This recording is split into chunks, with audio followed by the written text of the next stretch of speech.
Whereas it is provided by Section 63(1)(a) of the Public Finance Management Act number 14 of 2020, the Act, that the Minister of Finance may, by an affirmative resolution of Parliament, borrow from a bank or other financial institution for the capital or current expenditure of government. And whereas it is further provided by Section 64 of the Act that money borrowed by the government must be paid into and form part of the consolidated fund, and whereas the Minister of Finance considers it necessary to borrow from the European Investment Bank the sum of euros 13,500,000 to finance emergency operating expenses in the health sector related to the COVID-19 virus pandemic.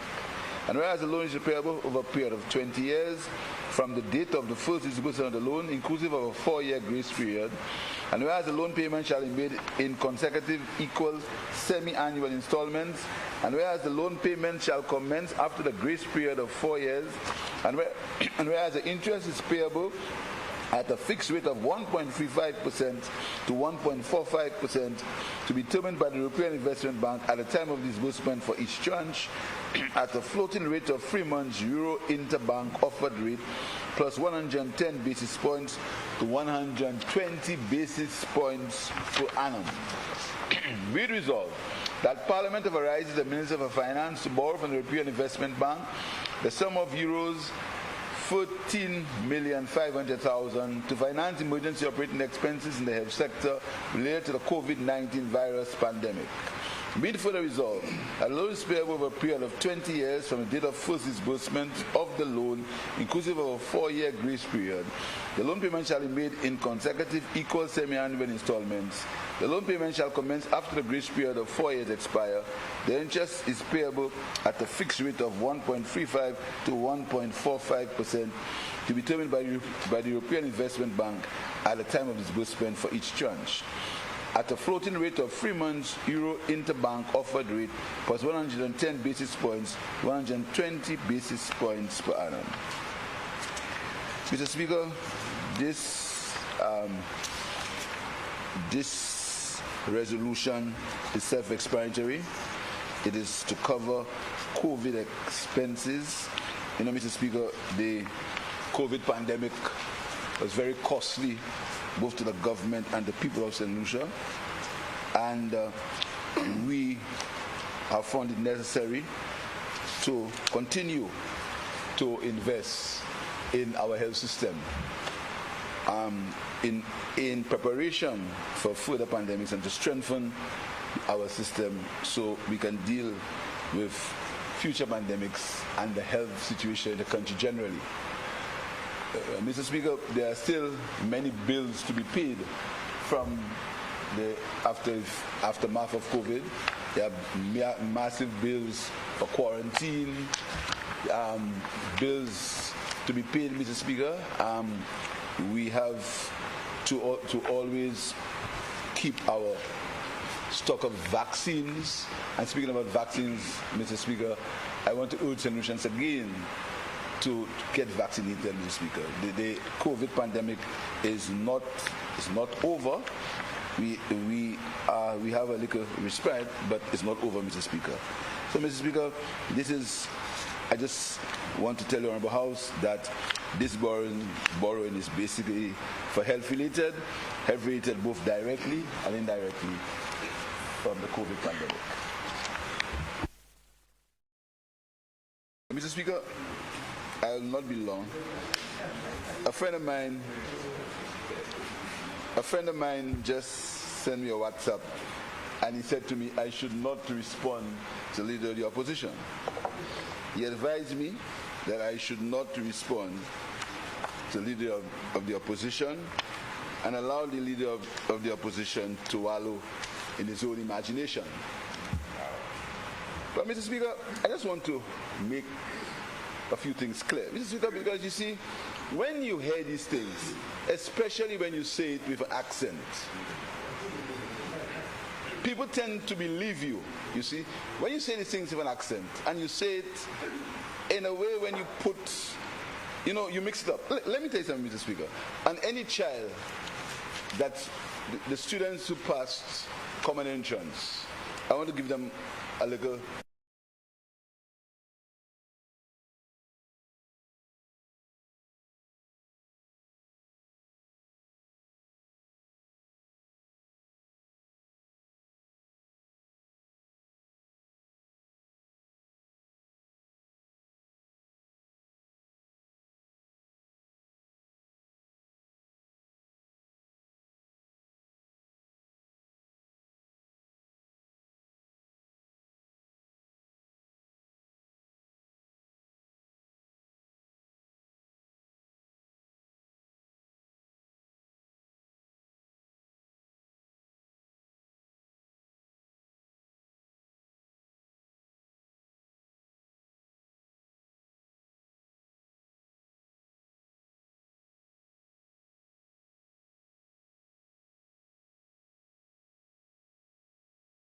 because the real estate was not included.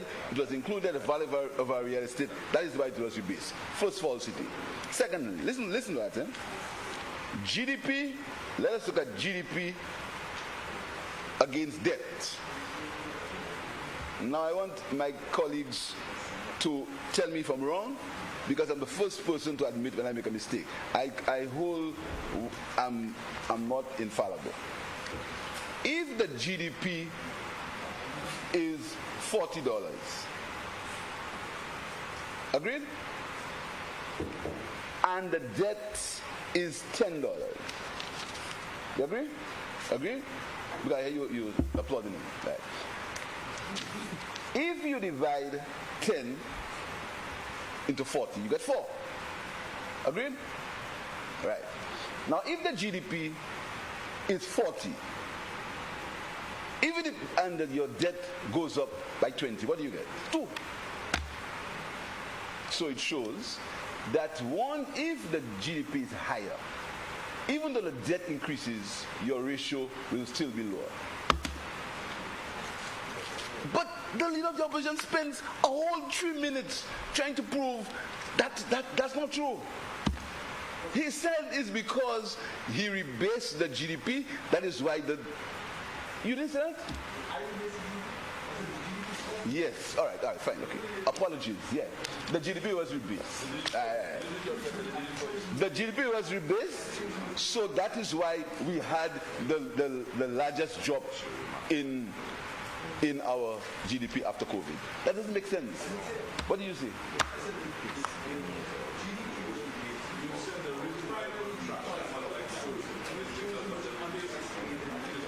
It wasn't tourism, it was real estate. But go ahead.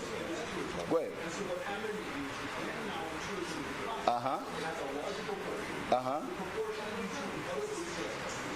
But it's based on debt. Members, can we go back to the resolution?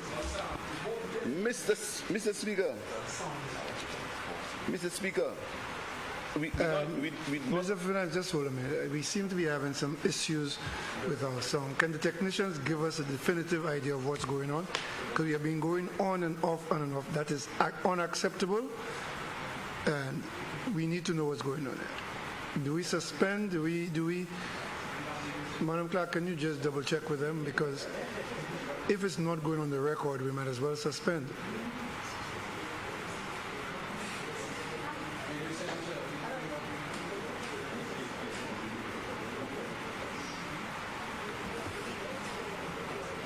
Well, we are on and off. The minute we go back on, we seem to be going off again. Sorry about that, Mr. Prime Minister. You may proceed. Then, Mr. Speaker, he tries to say that the times we live now are not some of the most precarious, some of the most difficult times to govern. And he uses the price of gasoline and says that we can do better, or we should not pass the price of gasoline on to the consumer, when he knows very well that gasoline is calculated by what's called a pass-through mechanism, and the only variable is government tax. Everything else is fixed. The only variable is government tax. We do not control the import price. We haven't changed the markup to the wholesalers or to the retailers. The only variable, Mr. Speaker. And again, Mr. Speaker, I don't know if it's memory loss. The leader of the opposition, Mr. Speaker, is denying that this is the lowest level of revenue we have got from gasoline since the inception of the pass-through mechanism. Even during COVID, and the records are there, during COVID, the revenue from gasoline was in excess of $2, sometimes $1.85, even during COVID, Mr. Speaker. Right now, we have to pay the distributors. It's negative, and you want to argue that? I mean, give and take, even though you want to make a point. We have to pay, yes, for Minister of Trade, we have to pay them now. Huh? But that's what you see, you do not defend the indefensible. Remember for sure, do not defend the indefensible. He is making the point now that this is not one of the most difficult times with that revenue stream. He talks about inflation, and he comes and he says that I can go to CARICOM and ask them to reduce the CET just by it's a treaty. It's called the Treaty of Chagaramas, and it has different layers, and you to get a derogation, you know what you have to do? Everybody must agree. Your colleague knows that. And he's saying, the next breath, he's saying St. Kitts did it. I mean, this guy, the next breath he's saying St. Kitts did it. Mr. Speaker, this Minister of Finance reduced the VAT rate and asked anybody in St. Lucia, when he reduced it, whether there was any decrease in prices of any goods in the supermarket. It had no effect on the price of goods in the supermarket. But he comes here and he makes the point that I can go to CARICOM and by a sweep of the hand change the CET. Mr. Speaker, the leader of the opposition talked about subsidies for cooking gas. We never said there were no subsidies. We never said so. What we said is now the subsidy is $20. When someone goes to buy a cylinder of gas, the right price is $20 more than what they are paying now. When you were there, it was $9 more or $10 more. Now it's $20. That is the difference. So you can't compare these two things. You can't compare these things. Secondly, you make the point that COVID, of course, everybody agrees COVID. We came here and we supported you as far as COVID is concerned. What you're not saying is the reason why the people of St. Lucia thought about how they thought of you, because you called them back in dogs. That's why you must give the underlying reason why you could not come here to borrow from the EIB, because of the way you treated the people of St. Lucia. You said the Labour Party has lost its right to speak because you lost elections. You said if it's any time a dog barks, you must answer. That's what you said. That's why you could not come here and level with the people of St. Lucia for the EIB loan that you had negotiated in December. You were afraid. You called them jackasses. You came here and you laughed at us. You came and you stopped debate. You get on. Because when you're there, that's why you couldn't come. That's why. You broke all kind of rules. You refused to appoint a deputy speaker. First thing I did, deputy speaker. So that's why you could not come here in December and level the people of St. Lucia and tell them, listen to me, you have a crisis, let's borrow for the crisis. Here is what I'm going to do with the crisis. So even though you had approval for that loan from, you see,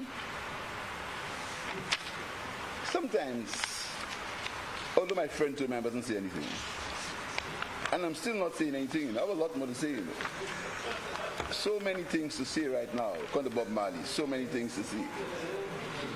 That is why, Mr. Speaker, even though you got cabinet approval for that for that loan, you refused to come to the parliament event because you were afraid. Of course, member for Shozel, it's the same loan. And let me tell you how we got to know about that loan. There was a meeting at the financial center. It was a meeting of officials. What? Right. That was a meeting. And the guy said, a guy got up and he said, there's a loan for St. Lucia for 14 million euros. And St. Lucia, the loan is still available. So I wasn't afraid because I had loaned. Look, I knew we needed the money. So I challenged him. I said, could you come and tell me what's that about? And he said that there was a $40 million loan and he would check to see if the loan had not expired. He checked, and from there he was in contact with the cabinet secretary and the officials of the Ministry of Finance, and he said that the loan could have been resurrected without having to go back to cabinet with a few changes. I think it was in US dollars converted to euro. These are the details, so it's the same loan. And I said to him, once we can come to parliament with it, I will come to the parliament and I'll explain to the people of St. Lucia why it's necessary to have that loan. And that is why I'm here today. So it's the same loan. It's the same loan that your government should have had the fortitude, if they believe it's right, come and talk to the people and tell them why they must do it. That's what you do. When you develop a trust with people, you come and you talk to them. So it's the same loan. Remember for few thoughts. Where is it from? Miku, sorry. The member for Miku South speaks about inflation. And again, you think, why is he doing that? Why? There were times during his rule when there was deflation. Prices actually went down. There was deflation, and that was the argument that he used when he was debating, when he was talking about civil servant salaries. He cited deflation. Right now, it is not only inflation, it's stagflation, Mr. Speaker. And you comparing these two things? Mr. Speaker, most of the goods that we consume in St. Lucia are imported goods. I went to the public and I said to them, the member said he had predicted the Ukraine war, you know. He said he came here and he told us about he said he came and he told us about the Ukraine war, so they'll have to huh? He spoke about the pending war. Let me go pending. He knew that war. So that's what he mean, a pending war. He said that he came here and he told us about the pending war. That's what he said, the pending. He said about the pending war. So he knew there had been supply issues, he knew all that, and we did nothing about it because he knew.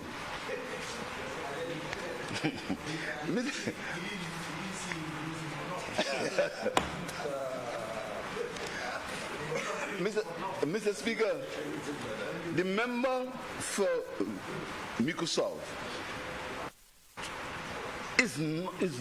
refuses to tell the nation that right now, because of the economic situation, interest rates are increasing. When he was in government, they used to have to pay people. Interest rates sometimes was zero.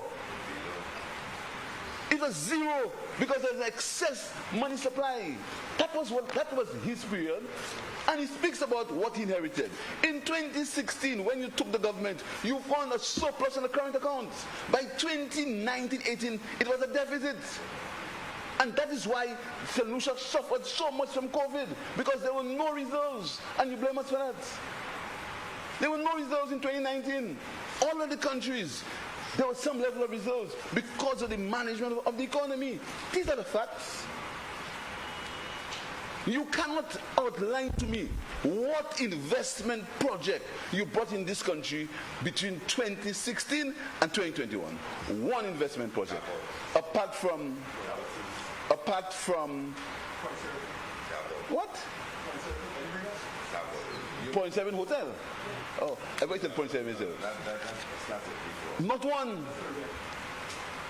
Mr. Speaker. So you must understand that these things, then he says again,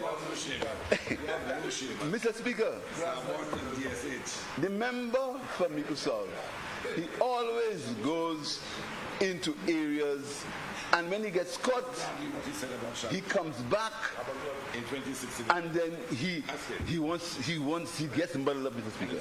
But Mr. Speaker, I will end. All I want to tell you is that during COVID, Mr. Speaker, same investors, they come in next week to sign the agreement. They come in next week to sign the agreement. You want to mess up, promise them what you expect. Members, can we have one debate, please? $10 million. Mr. Speaker, you're having a bilateral. I think I've been very lenient, but these bilateral relations that have taken place there. On the margins of business. So, proceed, Finance Minister. Thank you, Mr. Speaker. Do we time to sit behind there? Mr. Speaker, as Finance Minister, I want to say that this loan is important, Mr. Speaker. We have some serious, and there are some very serious announcements going to be made in health, Mr. Speaker. We are finally beginning universal health care. We're starting the process of universal health care. The Minister of Health is handling this, in spite of all the constraints, is still battling with the COVID virus, COVID pandemic. I want to tell the people of St. Lucia to understand that COVID is not yet over. Exercise the necessary precautions, Mr. Speaker. But, Mr. Speaker, we are not dodging our responsibility. And when the Minister of Health will outline our health program, Mr. Speaker, we will see where we are going as far as health is concerned. So, Mr. Speaker, I want to thank members for supporting this resolution.